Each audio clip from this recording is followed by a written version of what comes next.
Ahmed, I'd like to start with you. This is quite a detailed report, certainly, about the effects of these U.S. sanctions on Iran. What is it within this sanctions regime that the U.S. has gotten wrong? In the sense that it says, listen, we're only targeting the Iranian government. How is it that it's actually genuinely targeting the Iranian people, in fact?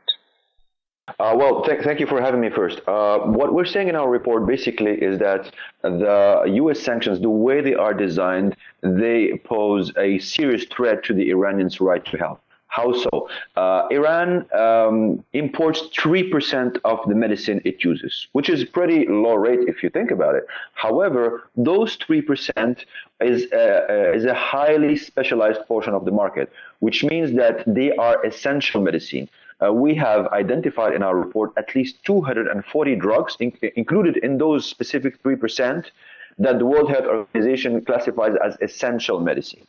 Like medicine needed by people for life-keeping reasons.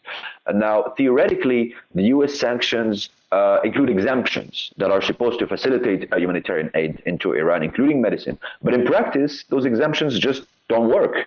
Why? Because it's a mix of very complicated financial processing and also the aggressive rhetoric.